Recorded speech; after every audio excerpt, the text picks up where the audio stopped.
in the very beginning, my very first month in sales, I think it was like 12 and a half, 13 grand, right? And I remember I was just like, wow. I let off the gas. And I'm like, okay, it's not a big deal. Hey, if I don't get this deal, it's not a big deal. I'm covered for the next few months.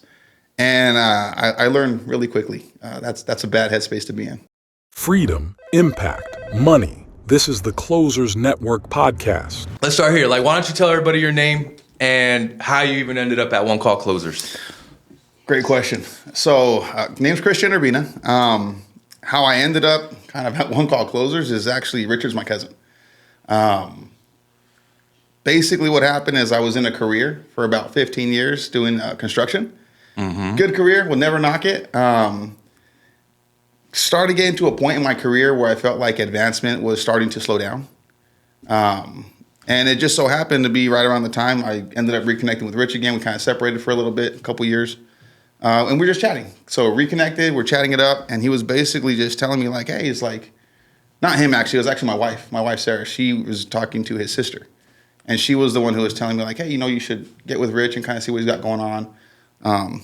My cousins were doing really well in terms of, I guess it was sales and closing at the time. I didn't know what it was that we were doing exactly. Mm-hmm. So I said, okay, yeah, let me do it. So talked to my cousin. Ended up reaching out to Rich, came down, actually met you one of the times. And I won't forget those times because when I first walked in, it was they were doing an event for one of the influencers. And when I walked in, it was in the evening. I was like, okay, just come down, check it out, see what you guys are doing. And my cousin was slamming deals. You were in an office. And I remember just kind of sitting out on the side, just kind of watching what was going on and kind of getting the vibe and seeing what it was. And it was always like, hey, man, just like, talk to someone for like 30, 40 minutes and make some money, anywhere from $300 to $500 for the deals that you close. And I was like, I didn't think it was real at the time, So you had just slammed that pretty big deal. I remember you came out, you were all fired up, you're excited. And like you have this high level of energy. That's one of the things I love about you is you'd always come with a high vibe, right? And so my cousin, Marisa, who also works at One Call Closers, which happens to be Rich's sister. She, I want to say in that day, she made probably maybe $5,000 or $6,000 in one day. And like, that's what I was pulling in like in a month, wow. And I was like, all right, like I'm in. I'm like, what do we do? How does this work? Didn't know much about sales, honestly, in the beginning. And ended up just saying, you know what, like, let me give it a shot. I talked with Rich, said, let's try it out, see if we can close a couple deals. If you like it, you want to do it, let's make it happen. So that's kind of what happened. Tried it for 2 weeks, closed a couple deals, got really excited, really fired up, and then ended up putting in a 2 weeks notice. So literally left a career that I had done for, again, about 14, 15 years, something like this, and just said, let's just do it. Went all in. Super scary time in terms of a transition in my life because it was leaving what I knew for something I didn't.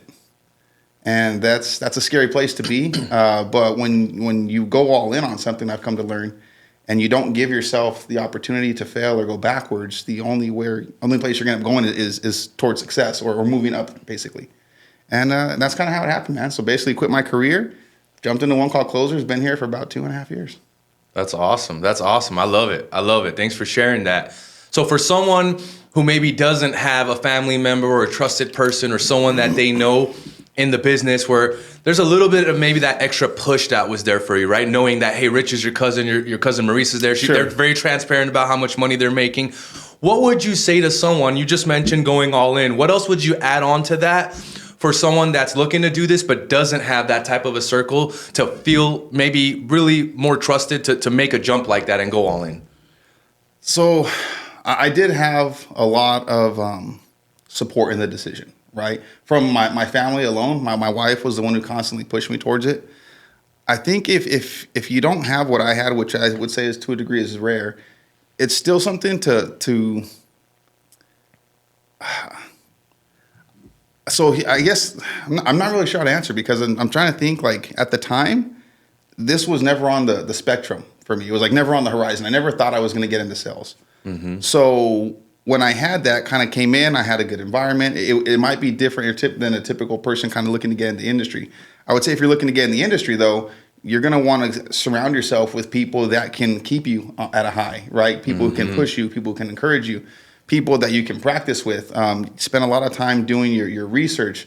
Get involved in a lot. We got the school network. It's a great place. Kind of get involved in these places where you can go and learn, where you're going to be surrounded by a group of individuals who are going to provide positivity, people who are going to understand a similar vision that you may have for your life, where it's, hey, this is what I want out of my life, but not everybody in your current circle may have that same vision for your life. And it doesn't really matter. So you got to get around the people, I think, who share a similar vision, because it's what's going to allow you to push yourself forward, to make that decision.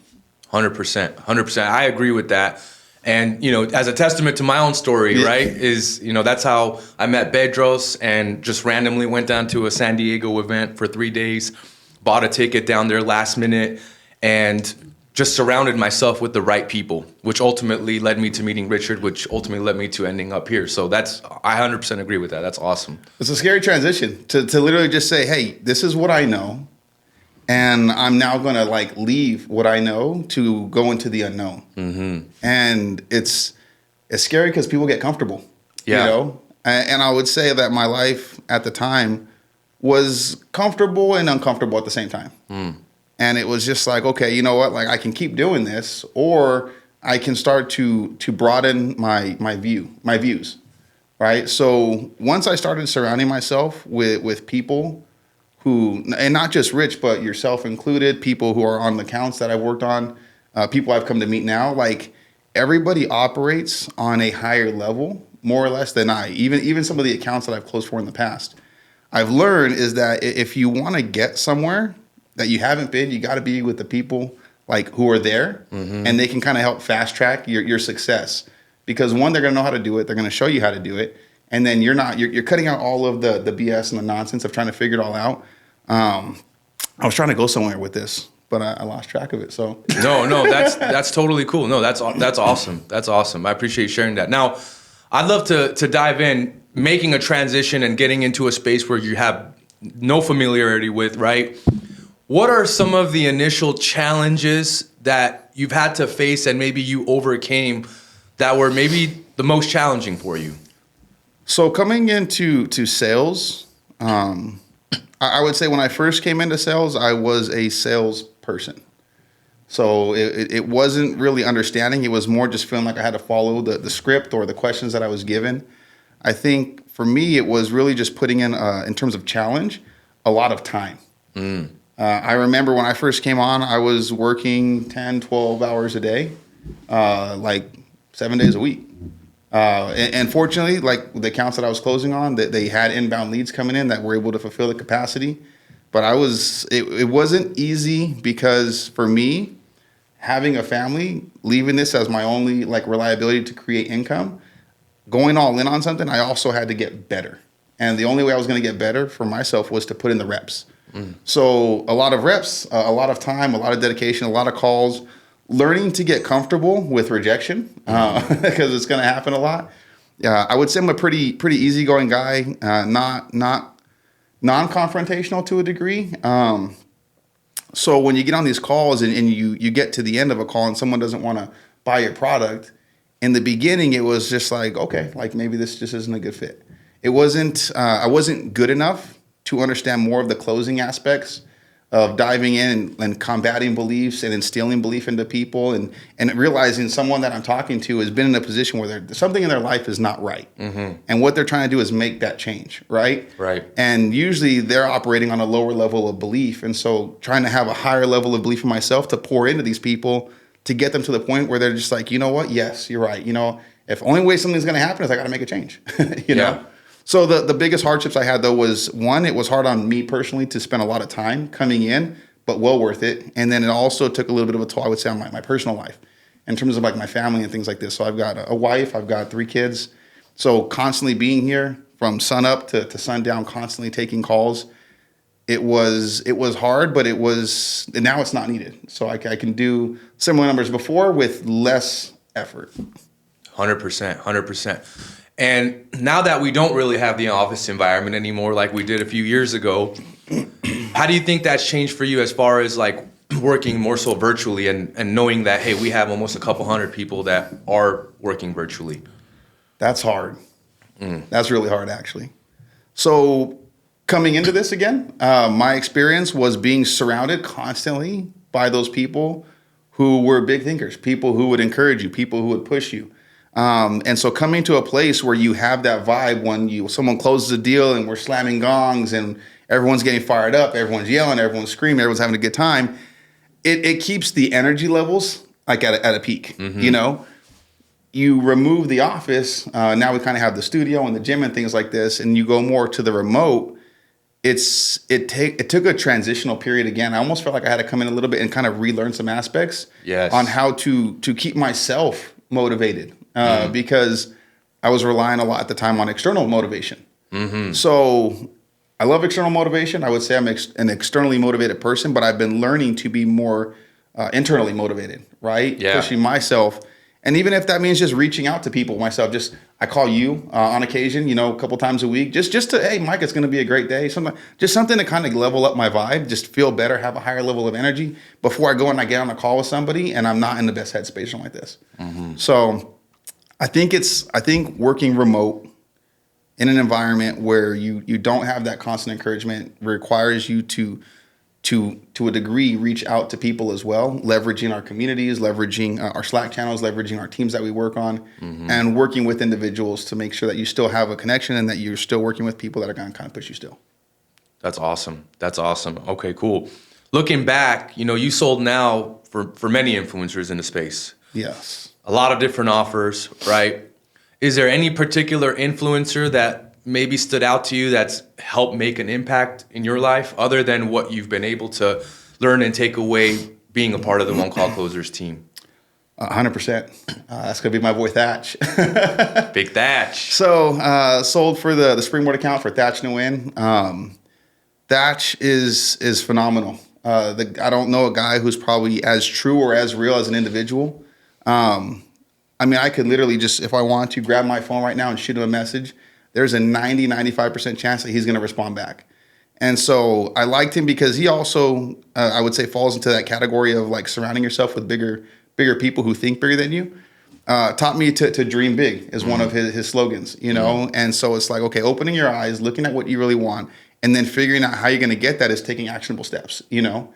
A lot of people like to get themselves caught in the busy work. And I learned for him, it's just like, hey, no, just do the work, you know? Actually, I've learned that from Rich as well. Because I remember there'd be times, just again, new as a salesperson, I'd come in and I had inbound leads. I wasn't out there like cold calling or dialing, nothing like this. And I'll never forget, I was waiting for a call to come up. Wasn't like confirming my calls, nothing like this. It was like I'd show up if they were there, awesome. If they weren't, okay, hey. Then I would shoot them a call, shoot them a text, give them another call, see if they respond. If not, okay, hey, no big deal. Then I would just wait for the next one.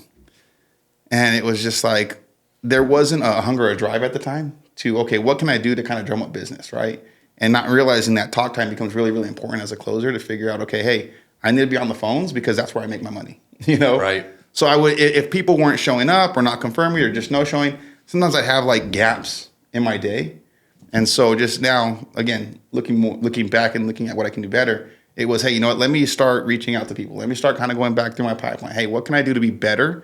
And I attribute some of these things to things like that, but and Rich. But the Springboard account stands out the most. For sure. I love that. Thanks for sharing that. A lot of respect and love for Big Thatch. Rejections, man, big part of the sales process, right?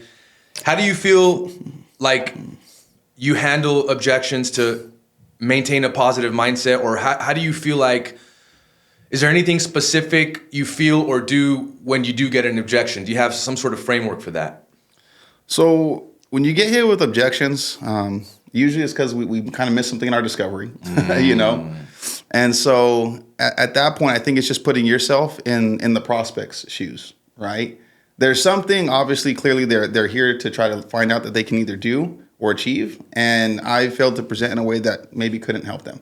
So it's really trying to figure out, like, if they're going to sit here and hit me with objections, what am I missing? So going back, reviewing my calls, looking at what I kind of did in the past, or in the call, and see where it was that we missed something. Maybe they said something that I didn't hone in on, right? That I could have dug a little bit deeper on to uncover certain things, you know?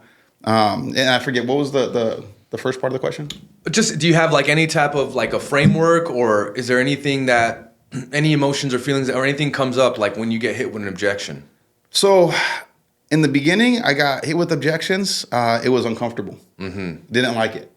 It's like, they don't like what I'm telling them. They don't like the features and the benefits that I'm spewing, you know?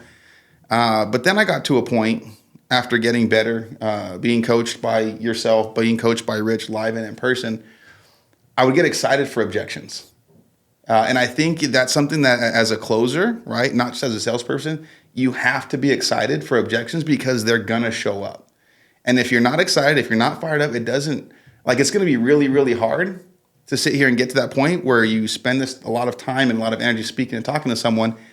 If you're not in the right headspace and they hit you with the objection, it's just like, okay, well, maybe it's just not a good fit. Maybe we review it or check in down the road or something like this, right?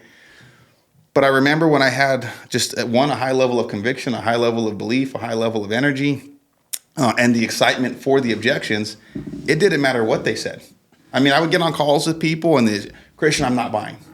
Like, hey, I want to think about it. You know, just give me a little bit more time. And we would just keep talking. And one of I would say the biggest lessons I learned in sales and in economy and closing as well is that if the prospect is not getting off the call, that's permission to keep going, right?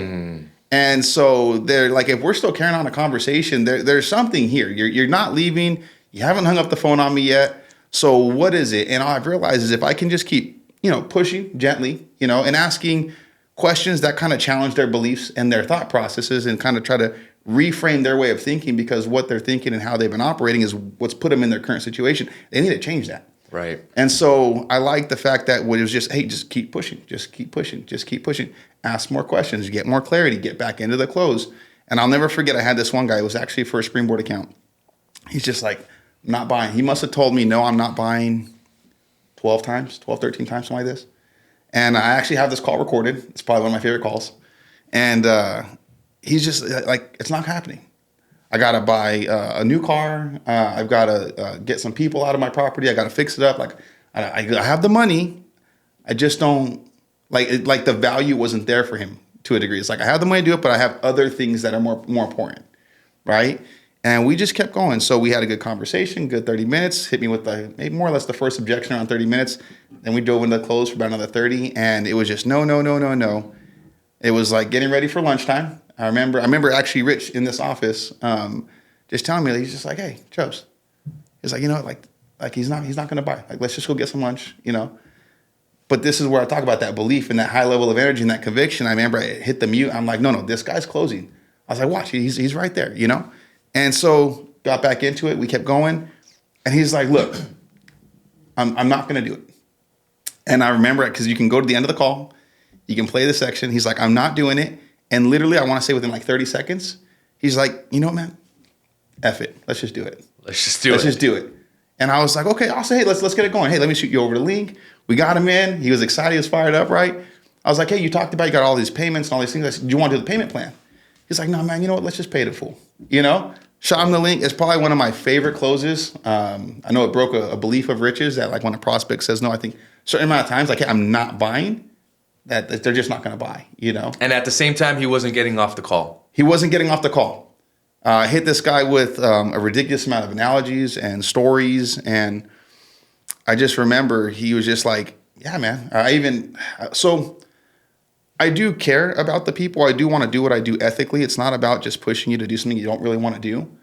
And I remember I really felt like there was an element in this guy's life that was going to be missing in him being able to pursue his passion and his dream if he didn't take the step. And so I couldn't understand because he wanted to do it.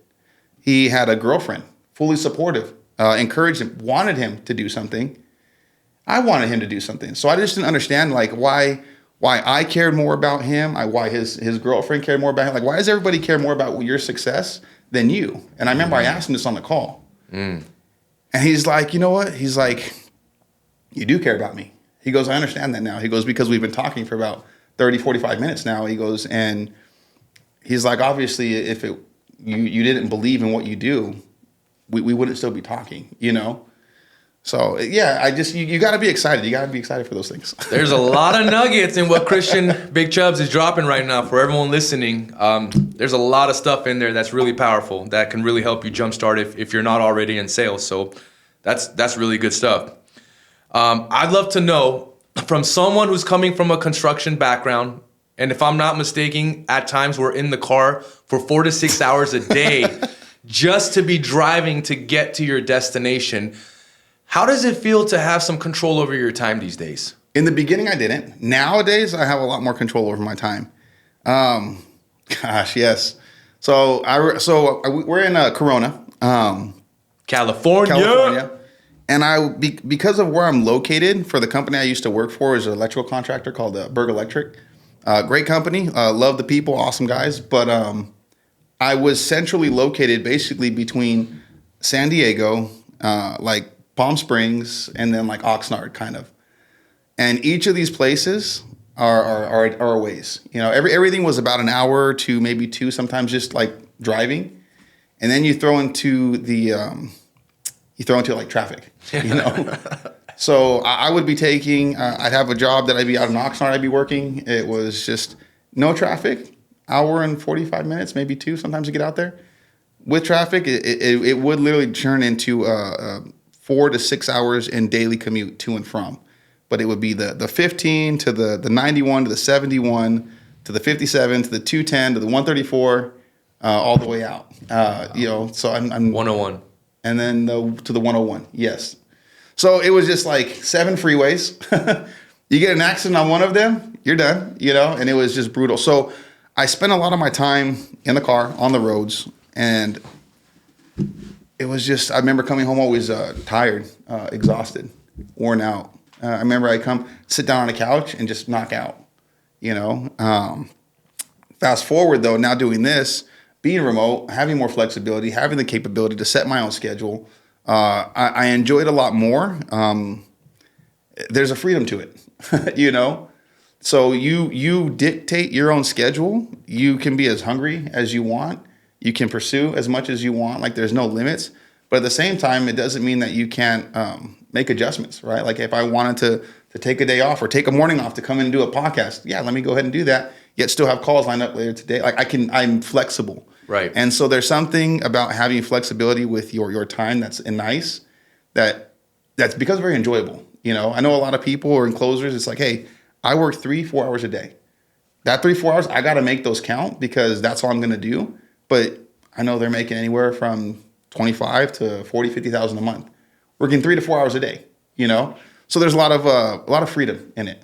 For sure. And yeah, even for me, thinking back, if there was times where I would, you know, take a half day or go on vacation or traveling or something like that, I'd still try to get a call or 2 booked. And then you go in with the mindset of like, dude, I'm going to close this call, like no matter what it takes. And sure enough, you close it, make a $500 or $1,000 commission. And it's like, dude, I just took a call. Now I have the rest of the day in front of me. I can go do whatever I had planned going on. This is like one of the greatest ways to create freedom and wealth for yourself, in my opinion. Absolutely. Yeah. There's no limit, right? And that's the part that gets interesting because there's no limit. Most people operate on a base, right? So when I did construction, I was making about $6,000, right? After taxes, maybe about $4,000, something like this. But you learn to live on this. And the next thing you know is now you find out, hey, I can make the same amount of money in a day, a couple days. That starts to scale, you know? So then it's like, okay, hey, now I can make more money in less time. But then I was going somewhere with this. You can make more money in less time. Bro, you said something. Let me ask you this. What's the most commission you've made in one day? Do you remember that? Because I remember mine. So I closed, it was, so I know you had a record. And I came one shy of it, I believe. So I think it was 12 deals in a day you had? 12 deals. And I want to say I did 11 deals in a day. And it was, I remember this was actually going back to Thatch. We were promotion, we did it, and I remember taking calls all the way up until midnight. Ton of people, and it was 11 deals. It was maybe about So yeah, about 7-8 grand, something like this. That 7-8 grand in one Yeah. day. It was a big. It was a big day. That was a big day. Yeah, for me too. I remember calling my dad even. I was like, man, I made some money today. He's like, what's some money? I was like, I think this is the most money I've ever made in a day. He's like, how much we talking? I was like, about 12.5. Wow. He's like, 12.5. I was like, yeah. Feels good, man. You know. And you So go at home. the time, yeah, that was the most money I've made in a single day. And so it was just an unbelievable feeling, you know, to be able to accomplish such a thing, because it really expands your belief for like what you can do and what the possibilities are. That's what I was trying to get at. It is what you can do, right? So it's like if you're used to operating on a lower level, to level up, you got to increase that the thermometer, Right. as Rich would say, right? I think Secrets of Millionaire Mind. Yeah. Great book. Probably one of my favorites. It's like learning to operate and increase so that you're not falling back. Maybe kind of backtracking it a little bit here, going back to like kind of like a pitfalls and things you struggled with. In the very beginning, my very first month in sales, I think it was like 12 and a half, 13 grand, right? And I remember I was just like, wow, like this is exciting. I'm like, damn, I was like, I got like 3-4 months of income right here. I could take it easy. You know? We should talk about that. I let off the gas. And I'm like, okay, it's not a big deal. Hey, if I don't get this deal, it's not a big deal. I'm covered for the next few months. And I learned really quickly. That's a bad headspace to be in. Very bad headspace to be in. Yeah, it tends to be a trend with new closers coming into the business, so it's totally normal. But yeah, it's something that you don't want to get accustomed to for sure. No, you learn you start quick. hurting bad. Yeah, you learn quick. You start learning really quick. I'd love to know from you. I mean, you kind of shared about it, but anything you want to add on to like why someone should consider getting into the high ticket space? So, I mean, it just depends what you're looking for in life. You know, I mean, if you're someone, you got a good job, you like what you do, and you feel great, go for it. You know, continue, pursue your passion. But if you're someone who's either struggling or you're someone I feel like who's not happy where they're at and they're looking for other avenues, this is a great space to get into, because again, there's no cap to what you can make other than what you put on yourself. You Right. know, so that's what I would say. Okay. Now, as far as if anyone's interested and is like, dude, how do I get involved? How can I be a part of this? You know, we've built something in the school network called the Closers Network. Yep. And why should someone join the Closers Network? It's free. It's free. Yeah. And what kind of value will someone get in there? I was just going to mention that. So the Closers Network is a free platform where individuals from all over the world can leverage it. You don't have to pay for anything. There's nothing being charged. And so all you do is you go and you show up and you learn, right? Find out if this is a space that you want to be involved in. We've got content, we have education, we have coaching calls 5 days a week. You actually lead one of those. And so if you're someone who wants to get in, wants to learn the space, take advantage of these opportunities to work with 7-figure earners who can show you the ropes, who can help you break beliefs, show you new ways of thinking, and just show you a space that you're not familiar with, but put you in a position where you can decide, hey, yeah, this is something actually I would want to pursue. Yeah, 100%. To add on to that, I would say, yeah, just for anyone even just considering it that's not happy where they're at right now, right? There's an extremely low barrier to entry. There's not any cost involved. The Closer Network is free. And you have the ability to make a great amount of money in a relatively quick time, right? So I think if anyone's interested in it, hit us up. Let us know you want to join. Or you can just Google the Closers Network School and you can find and then join the wait list. We'll get you added in there. So I will touch on something else too. So Rich has a lot of like phenomenal content. Everything's broken down into like a short sequences. It's easy to digest, right? Everything's kind of tracked as well, and you can kind of track your progress going through it. The classroom's phenomenal. We've got a lot of coaching calls in the past, each week constantly being added up or uploaded as well. He has a thing in there around beliefs and around money. I forget what it's called, but highly would recommend looking into that. I want to say it's about an hour long. You know what? That's a great point. We should touch on that because one of the biggest challenges I feel like new salespeople have that haven't ever made a lot of money before is coming in and having a challenge with the idea that how am I going to ask this person to spend $5, $10, $15,000, right? That's one of the biggest things that come up. And it sounds like that training right there is what you're talking about. That touches on that. It touches on that. That is actually a really good point you brought up. So when I first came in, I was selling a program. I think it was about $3,000 at the time. They were looking to do a price increase to $5,000 or $7,000. And at $3,000, I felt good. I felt comfortable. Kind of going back in, this is in the first month of sales, we did a transition. So into that second month, they also did a price increase for the product and the service and the coaching. I think also, aside from making the money that I made in the beginning, I also now had this barrier and this belief that, well, no one would spend $5,000. Because I wouldn't have spent $5,000. I wouldn't even have spent $3,000 at the time. And I remember coming into this and thinking, okay, like $3,000, like that's a lot of money. That's a lot of money. Who in their right mind would spend that for something you can go online and get for free? And it was just like, okay, I didn't like it. And then when we increased the price of the program, I had to break those beliefs, those barriers, and realize that I was holding myself back from just saying, just because of my own beliefs of I would never even spend. I wouldn't spend $3,000. There's no way anyone would ever spend $5,000 until someone did. Until you also ended up spending $10,000 into the coaching program yourself. Yes. So, and then that fast forward down the road, leveling up, making more money, I realized there's value in investing into yourself and into your goals and things you want to do. And so I did. We actually partnered on something for that. And I put $10,000 into that. And you feel like that helped increase the level of belief? 100%. But even then, I would say it increased. But I think there's always an element that you can go higher, right? Because I've only spent maybe about $12,000 to $15,000 in terms of like investments in coaching, where I know there's people who are spending $50,000 to $100,000 to $500,000. Right. And then these guys are doing much bigger things. So gradually just building myself up as well. That's awesome. That's awesome.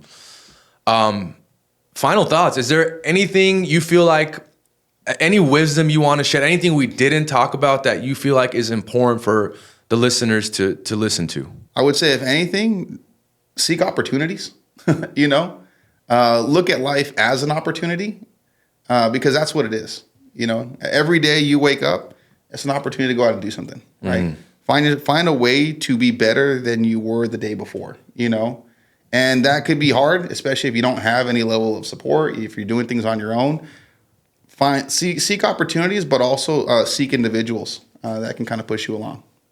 Seek opportunities and seek individuals. And I think you said get better every day. So we talk about a lot about the 1% a day, right? Yes. Where Tony Robbins talks about CANI, constant and never-ending improvement. And, doing 1% a better day, right, is a lot better you in a year from now. 100%. And just focusing on what can I do today to just do one thing better to keep accelerating and progress. Well, it's with anything. And just looking back to where I am now, you get better 1% every day. 2.5 years later, you got something completely different. Not just like in sales and in closing, but as a person. Right. You've leveled up. Yes. Big time. 100%. Yeah. That's never ending. It doesn't stop. That's why I said there's still opportunity and still growth to be had. There you go, folks. Get yourself involved in a community where you can continuously level up, get the support, and just be in a great environment with other people that are going to help push you and elevate you to the next level. So with that being said, Christian, a.k.a. Big Chubbs, thank you so much for tuning in and joining us here on the Closers Network podcast. Really appreciate it, man. I love everything you're doing. I'm very grateful for you, and I'm excited for everything that's ahead here for you. I'm excited. I appreciate you, Mike. I appreciate my cousin Richard kind of putting the whole thing together, and I'm more than grateful to be a part of this. Awesome. Well, thanks, guys. Thanks for tuning in.